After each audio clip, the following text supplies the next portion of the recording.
जरा अगली खबर, पाकिस्तानी परमाणु वैज्ञानिक अब्दुल कादिर खान पर बड़ा खुलासा। AQ खान, साल 2000 में इजरायली खुफिया एजेंसी मोसाद ने AQ खान को मारने का प्लान बनाया था। मोसाद के मिशन के लिए तैयार टीम का नाम था किडोन। किडोन किसी दक्षिण एशियाई देश में यात्रा के दौरान AQ खान की हत्या करने वाला था। इजराइल को शक था कि खान ईरान को एटम बॉम्ब बनाने के लिए मदद कर रहे हैं। मोसाद के पूर्व चीफ शब्ताई शावित के इंटरव्यू से खुलासा, अमेरिकी हस्तक्षेप से मोसाद ने मिशन को बीच में रोक दिया। अब ठीक है, AQ खान आप जानते हैं सबसे शातिराना वैज्ञानिक, वो जिसने पाकिस्तान को परमाणु संपन्न बनाने के लिए जिसने सबसे पहले सोचा, जिसने उस दिशा में काम करना शुरू किया। आप जानते हैं कि इन्हीं के बालों की कतरन को देखकर यह पता किया गया था कि कहूटा में कहां पर यह काम चल रहा है, और भारत ने वक्त रहते पता कर लिया था।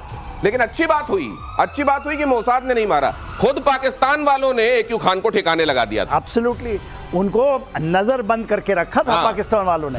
और ये देखिए, ये भारत से गए थे 52 में, पूरी फैमिली लेके गए, और क्या किया वहां जा करके, ये नीदरलैंड गए, वहां से चोरी करके ले आए पूरी की पूरी, वहां से मैप ले आए कि कैसे इनरिचमेंट करना है, और पूरी चोरी से उस जो पकड़े गए 2000 के बाद प्रोलिफरेशन के ऊपर में इन्होंने किसको बेचा? ईरान को बेचा, ये नॉर्थ कोरिया को दिया, और इन्होंने बेचा इवन लीबिया को ये बनाना चाहते हैं परमाणु संपन्न। उसके कारण इनको नजरबंद किया गया था प्रोलिफरेशन के ऊपर में, और फिर इनको छोड़ा गया। देखिए, पूरी की पूरी एक बदर उनके पास परमाणु है कि नहीं, उसके एक बहुत बड़ा क्वेश्चन मार्क है।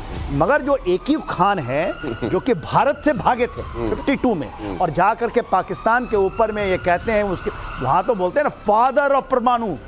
ये तो फादर, इनके नाम पर लैब का नाम रखा गया, इनको वहां के सबसे बड़े हीरो में शुमार किया गया। फिर उसी पाकिस्तान ने इनको जेल में डाला, और जेल में ही रहते रहते ही AQ खान मर गए। यहाँ भोपाल से ताल्लुक रखता था इनका परिवार किसी जमाने में, फिर वहां पर चले गए थे। लेकिन पांडे सर, ये अच्छा हुआ मोसाद ने अपने हाथ गंदे नहीं किए। इससे दो चीजें सामने आ गई। एक तो पाकिस्तान में जिनको किसी समय में हीरो तस्वुर किया जाता है, उनके साथ किसी और दूसरे समय में क्या किया जाता है, ये दुनिया ने देख लिया। और दूसरा ये भी देख लिया कि AQ खान की कोई निष्ठा पाकिस्तान के साथ नहीं थी। जहां से माल आ रहा था वहां वो टेक्नोलॉजी बेचने के लिए तैयार थे। आपने आखिरी बात कही बिल्कुल शब्दशः वो सही है, क्योंकि देखिए, मोसाद को जरूरत क्या है मारने की? इस खान साहब को, खान साहब को मारने का मुख्य उद्देश्य था कि उन्होंने जिस प्रकार से लीबिया को, सर ने भी उसका जिक्र किया कि लीबिया को, ईरान को इन्होंने वहां पर न्यूक्लियर्स बनाने में मदद करने का जो सुझाव दिया, और जो नो हाउ शेयर किया, दैट वाज पेनफुल, और उसके लिए चाहता था मोसाद कि इनको समाप्त करें। एक चीज जोड़ो उसमें प्लीज। देखिए, वो आज इजराइल इसको मानता है कि कहीं ना कहीं बड़ी गलती हो गई। उन्होंने उस समय अमेरिकन प्रेसिडेंट के कहने पे नहीं किया था,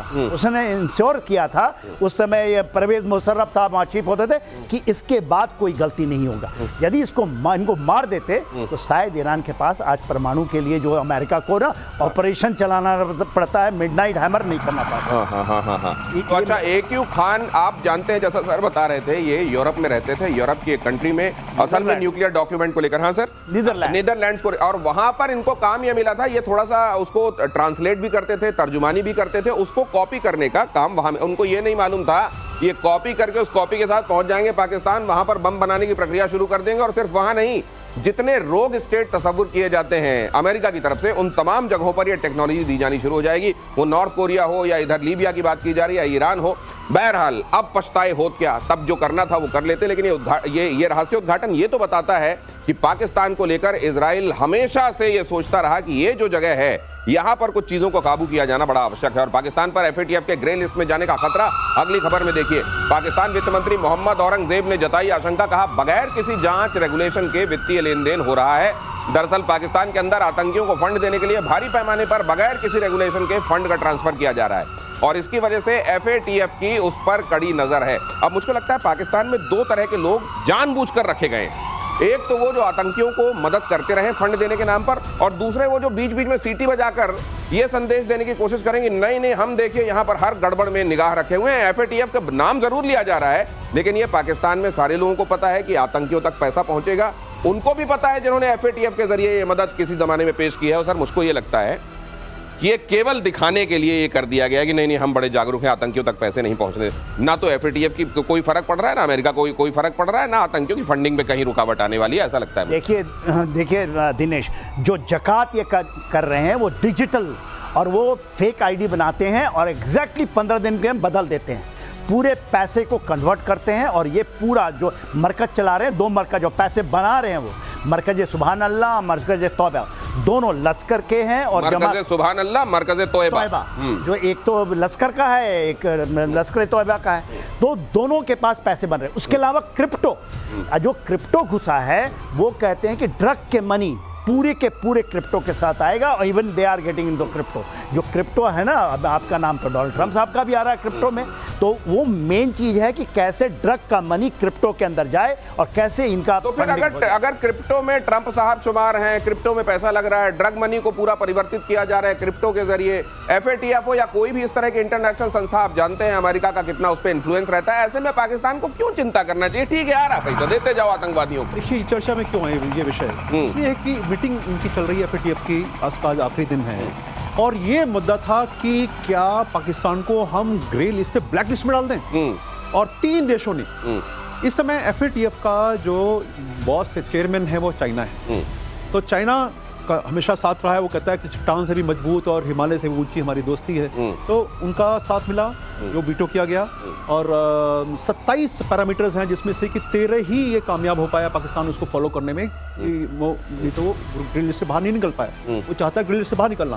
तो पाकिस्तान के साथ टर्की जिसके कि उसके सामरिक संबंध हैं, मलेशिया जिसके उसके व्यापारी संबंध हैं, इन तीनों ने वीटो किया और पाकिस्तान के साथ कहा कि नहीं, इनको ब्लैक लिस्ट में जाने की जरूरत नहीं है। ध्यान रहे कि FATF जो है वो सर्वसम्मति के आधार पर आगे बढ़ता है। अभी इनकी मीटिंग, अभी देखिए हटे नहीं है काले बादल, फरवरी में इनकी मीटिंग, पार्लियामेंट मीटिंग दोबारा है, और उसमें डिसाइड किया जाएगा कि क्या ये जो उनको टाइम दिया जा रहा है कि भाई आप इस जो बाकी 14 फैक्टर्स पैरामीटर्स हैं उनको फॉलो करो, उनको आप एक्शन लीजिए उस पर, तब हम डिसाइड करेंगे कि आपका भविष्य क्या हो। तो अभी ये काले बादल गए नहीं हैं, और निश्चित रूप से एक अपने आप में शर्मनाक बात है।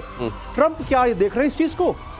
वो जो कह रहे हैं कि नहीं, ये तो बहुत आतंकवाद के खिलाफ है। सवाल ये है, देखिए चाइना पाल रहा है, चाइना अपना वीटो लगा देता है, उनके यहाँ पर आतंकवादियों के लिए इस तरह से फंडिंग होती रहती है। ट्रंप इस समय बने हुए हैं पाकिस्तान के बड़े हिमायती, वो भी इस तरीके से बचाते रहेंगे। लेकिन सबसे बड़ा सवाल यह है, आतंकवादियों को अगर आज आप पाल रहे हैं तो आज नहीं तो कल ये आग आप तक पहुंचेगी। 9/11 आप झेल चुके हैं ना, उसके बावजूद अगर आप ये कर रहे हैं तो ठीक है, आने वाले दिन आपको मुबारक हो। अगली खबर देखिए, भारतीय एयर डिफेंस सिस्टम IADWS को देखकर चीन परेशान। ग्लोबल टाइम्स ने कहा, असली युद्ध में ताकत का पता चलेगा। भारत ने कल ही किया था integrated air defence weapon system का परीक्षण। स्वदेशी तकनीक से तैयार है integrated air defence weapon system, दुश्मन के फाइटर जेट और ड्रोन को मार गिराने में सक्षम, हाई पावर लेजर हथियार, और पलक झपकते ही दुश्मन पर करता है प्रहार। ये जरा इसके बारे में और अच्छे से और विस्तार से समझते हैं, और कैसे हमको और ज्यादा मजबूत बनाएगा ये। आपने देखा है कि एयर डिफेंस के मामले में भारत ने किस तरीके से ऑपरेशन सिंदूर के समय अपनी सुपीरियरिटी दुनिया के सामने रखी है। अब इसके आने के बाद क्या फर्क पड़ेगा, डी के पांडे सर?